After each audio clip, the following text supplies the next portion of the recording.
In marketing, there's a very important term that's making its way around the net right now about Google's 7-11-4 rule. And we're thinking, what in the world is that? Well, it relates a lot to relationship marketing and AI as well, and how you can put those together. And that's what we're going to talk about here on this episode of Stark Raving Entrepreneurs. Got some good things for you. I'm joined by my partner, Gina Carr, who's going to tell us a little bit about this. Gina, what in the world is this 7-11-4 thing that they're talking about as a rule from Google?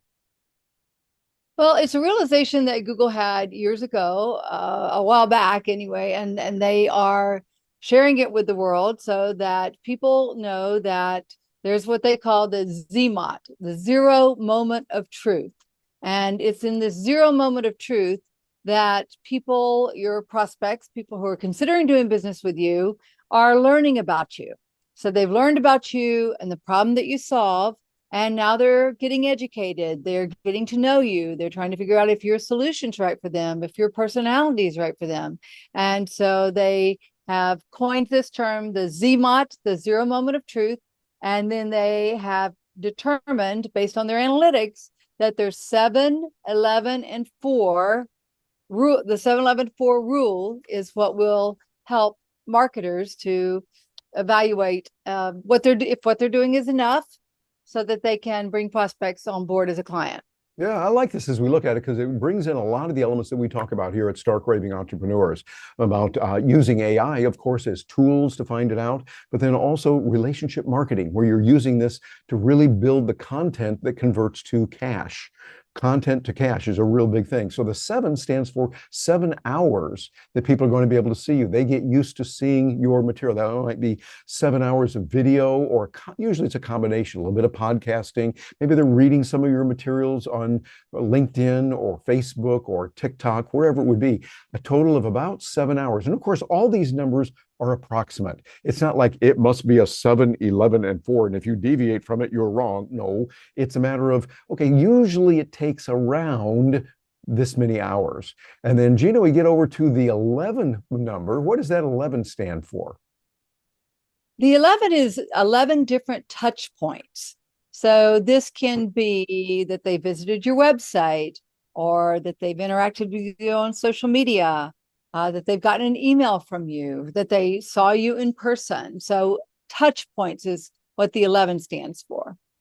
Okay. And then the 4 is for platforms. So it's saying, okay, we've got 4 platforms that you're going to be on. They recommend 4, and those 4 will depend on you and your audience of what you want. For us, we often use YouTube a lot. That is our primary source that we go to, only because it works for us as thought leaders. By YouTube, we can get the video, obviously. We also get the audio for a podcast. We can also get enough visuals and graphics to use them in different places on LinkedIn, which we use a lot. We'll use it on X. We'll use it in different areas, and then send that out through email as well.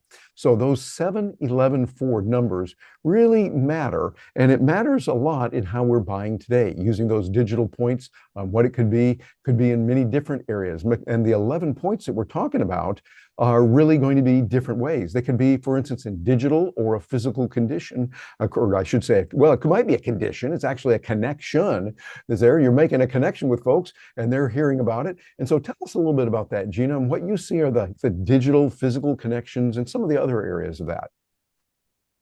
Well, I think it's important to know that you're going to do best if you are creating some diverse, high quality content that people are consuming.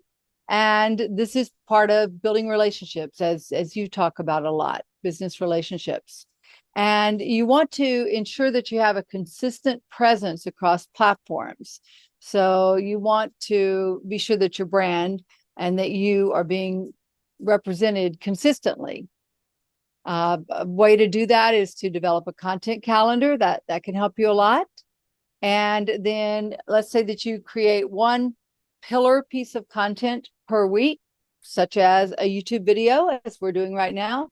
And that from that video, you repurpose it into additional pieces of content, smaller videos or text pieces or images or audio. Of course, we're going to take this one and turn it into a podcast, and we're going to turn it into a number of other pieces of content So that's how you are able to really increase the amount of touch points that you're going to have when you're interacting with your prospects. Yeah, I think that's very important. And Gina, as you know, here at Stark Raving Entrepreneurs, we like to talk about a number of different AI platforms that can help you with that. One of my favorites is Cast Magic. Cast Magic gives you the ability to take something that you have like an interview and to carve it up into different pieces. So it can give you titles, it can give you the stories that you might need. It'll give you an introduction, a LinkedIn post if you want. It'll give you a threads for X. It can give you Instagram reels, all of that repurposed. And that's all part of that 7-11-4 that Google talks about, so that you're reaching people in a major way, making sure that you're connecting with them in a way that they go, hey, I like this. I like what she's saying. She writes some good material here. Oh, he's got some good stuff over on this. So you want all that to be there. But also, a lot of this relates to the way that people used to buy. As we were preparing for this, Gina, you were telling me some of the ways they worked, that you worked before when you were growing up, I think going to school and before you got into undergrad school, of what you did and the way you buy. Tell us a little bit about that and how that related to and still relates to today, the 7-11-4 idea.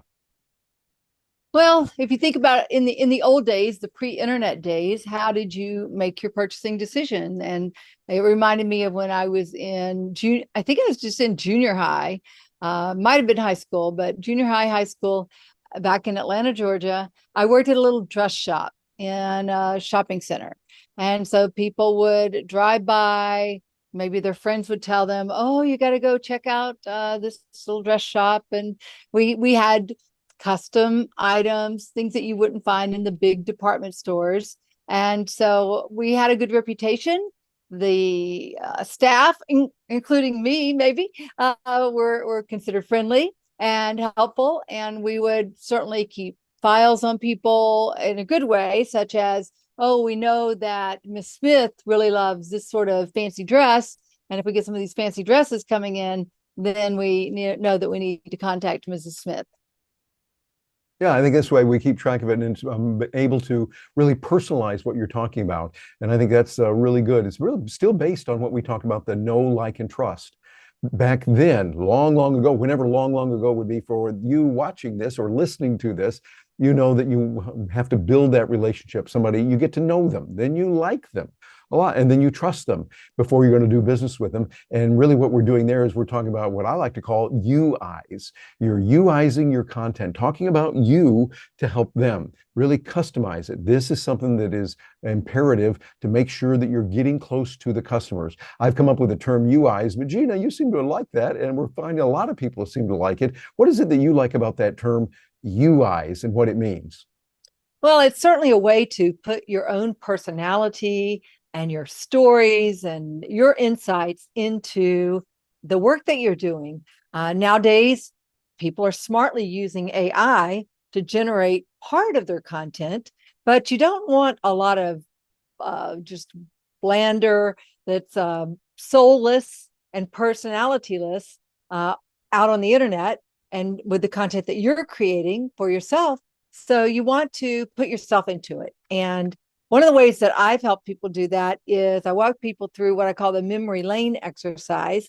And that's where I prompt them to look back at their history and think of stories that they could interject into their content today and lessons that can be learned. So it's really a great way to combine your concept of UIs with my memory lane concept and put together customized special content that converts to cash, which is a lot of what we talk about in our programs, content to cash. And that's going to be really important, because what you want to do is you want to make sure that you bring that into play so that you're UIzing it. In other words, you're personalizing it, and that helps you to stand out from the AI. A lot of times now with AI, people say, oh, it just is AI written. And yeah, we can tell. But the AI doesn't know about what you did at that seminar last March, where you heard a speaker and she was really good about this and this topic. You put that in there and talk about it in the way you reflected on it, or the experience you had when you were in third grade that relates to this idea here. Those are the ways that we really get ahead. And so we're doing that. And then we couple that, a part of the 7 is the 7 hours of interaction. Gina, when I first heard that, I thought, that's an awful long time, which means it could take a lot of different exposures. Tell us what your thoughts are on the 7 hours of interaction that Google is recommending. Well, it's good to have content out there, to have video short, even if you have short videos, have a lot of them so that somebody can really figure out whether they mesh with you or not, whether they are grokking with you, so to speak, and like your personality, like the way that you teach, like what you have to say, like your sense of humor or lack thereof. And so that's part of it. So the 7 hours does not have to be video, although video I think is the most compelling and the best content, the best converting content. You could also have a lot of written material. You certainly, in some fields, images are very important. So just some way for the clients to get to know you, and 7 hours, 7 hours worth. So Yeah, do you have 7 hours worth out there? I think that would be really good, 7 hours. And that can be in different ways too, because it might not all be in video. It might be part of that is they saw you in a seminar live in person.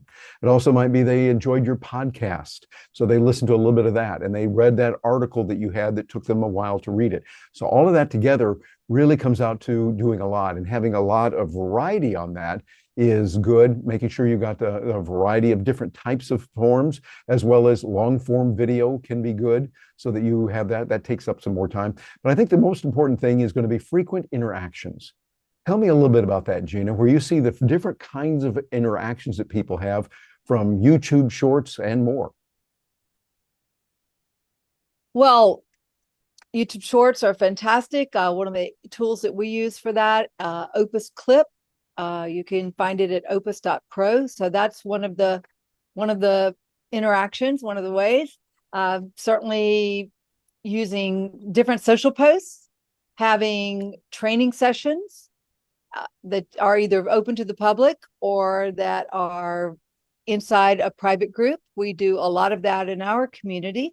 And then just creating, and a great example is creating YouTube videos like this and asking people to interact. So I'd like to ask you, dear viewer, put it down in the comments below. How are you engaging with your people? How are you building this 7-11-4 rule? How are you going to use that in your business as you are interacting with your clients? Okay. And I think those are really good. And Jen, I want to ask you a question here. They talk about the 11. That's 11 touch points, different ways that you reach someone in different ways. There's many ways that you can positively interact with prospects and customers and those kind of things. Tell us about some of those that you see have worked most effectively with clients that you and I have worked with.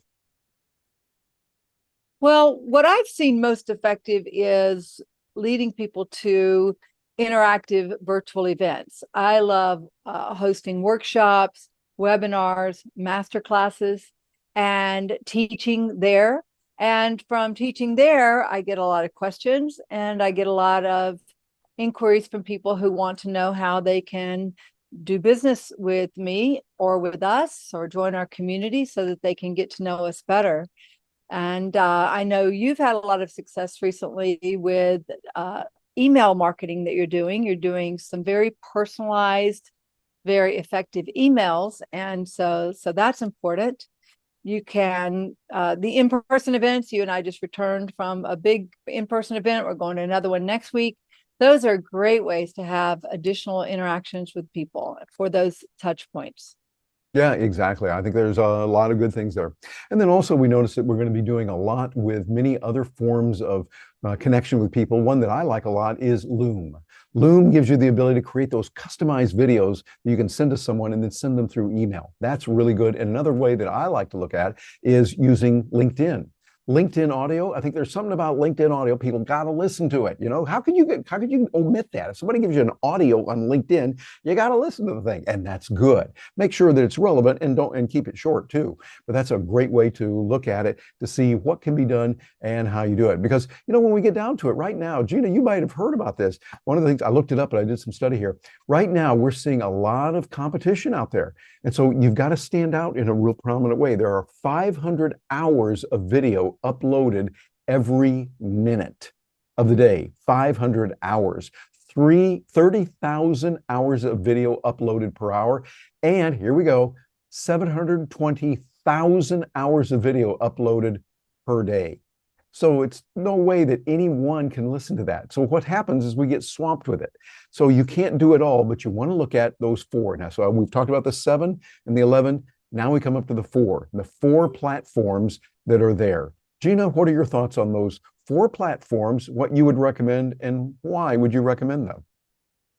Well, I think you need to choose the platforms that you're going to be most comfortable with and the ones where you believe that your people are going to be most receptive. So that can include social media channels. It certainly can include your website or websites, your emails, your physical events, or your virtual events. Regarding social media, one of the ones that I like best that we haven't talked about yet is the LinkedIn newsletter.